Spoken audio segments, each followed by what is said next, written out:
Welcome to Caleb's Basketball Pod. We're pushing closer to the 100th episode. In a couple weeks we will hit that, so stay tuned. For this episode, it's a little late. I'm just going to touch on a few things real quick, and we'll go from there. But let's start with some of our games last night. Last night we seen the Cavaliers win 115 over 105 to push their win streak to 10 games. They beat the Charlotte Hornets in Cleveland. We also seen the Oklahoma City Thunder win 105 to 92 over the NBA champion Boston Celtics to push their win streak to 15 straight, setting up for a matchup on Wednesday of the number one team in the NBA, the Cleveland Cavaliers, against the number two team in the NBA, the Oklahoma City Thunder in Cleveland. And here's an odd little strange but true statistic. So the Cleveland Cavaliers have the number one offense in the NBA and the number 8 defense. The Oklahoma City Thunder have the number 1 defense and the number 8 offense. It's odd how that works, and also it's odd how both teams are set up at 1 and 2 respectively in the NBA. That game's televised on ESPN, so I would suggest tune in. That's going to be a good one. As for just a small little preview, Cleveland needs to do what they do best. Move the ball around, spread the floor, get open shots, knock them down. Oklahoma needs to do what they do best. Defend the perimeter, limit three-pointers, and let Shai Gilgeous go off. One thing that's been noticed about Cleveland as of late is when they're winning from different styles. Sometimes they're winning with Donovan Mitchell as the leading scorer, sometimes Garland, sometimes Mobley, etc. It's all coming from a different place, so it'd be nice to say for Oklahoma you can limit one guy and slow them down, but it seems like you just need to limit the offense in general. On the flip side, if you're Cleveland, I would suggest try and double Shai Gilgeous as much as possible and make someone else beat you, because the fact is SGA is beating teams by, not saying by himself, but averaging near 30 a game. And doing this for a long extended period of time, and when he does, his team's winning.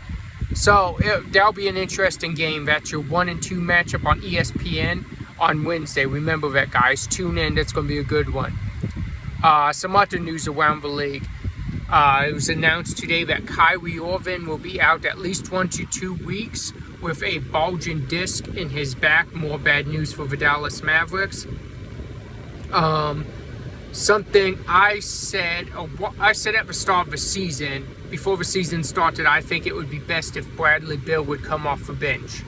Well, Bradley Beal and Jusuf Nurkic are both going to come off the bench in this upcoming game for the Suns.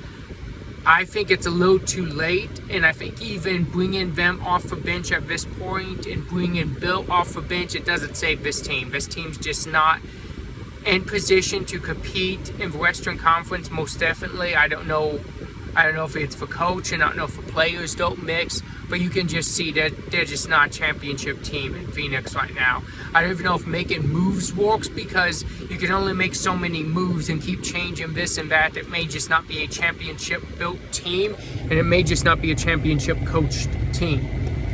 But I mean, there's some teams like that. And it's not to slight on Budenholzer. I think he's a very good coach. And it's not to slight on the roster in Phoenix, but Phoenix is also capped because of giving so much money to Durant, Bill, and Booker. So you're capped on what you can do and who you can even sign in the offseason, and you can only do 1-for-1 trades, 2-for-2 trades, etc. So it's just not a good spot. If I were them, I think it would be time to start the rebuild. See what you can get for Bill, Booker, and Durant, and try to get some draft capital. And I would go from there, but that's just me. Looking all around the league, Golden State's been on and off. They've been struggling a bit as of late. Then they win a game, then they struggle, then they win a game. They're up and down. I don't see them as a serious contender for the championship as they stand right now with this roster. The Los Angeles Lakers are getting some wins as of late. Their defense has gotten better. Their three-point shooting's going up a little bit, but all in all, they're just competing. And LeBron James and Anthony Davis is putting the team on their back. But Austin Reeves has been balling out too, getting double-digit assists and like 5 of his last 6 games. That's very impressive. I like what the Lakers are doing. Somewhere else opposite in LA, you look at the Los Angeles Clippers next door, and you see Kawhi Leonard just returned.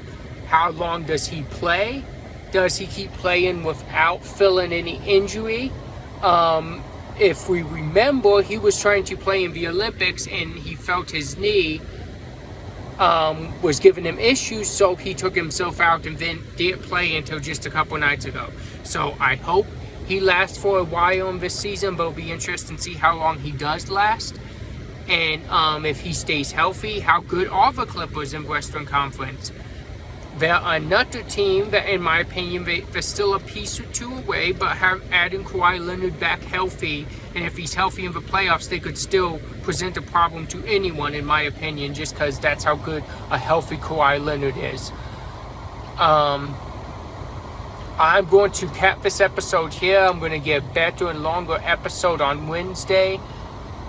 Sorry I got this one out so late, but we're going to do more and we're going to get better content coming up here soon.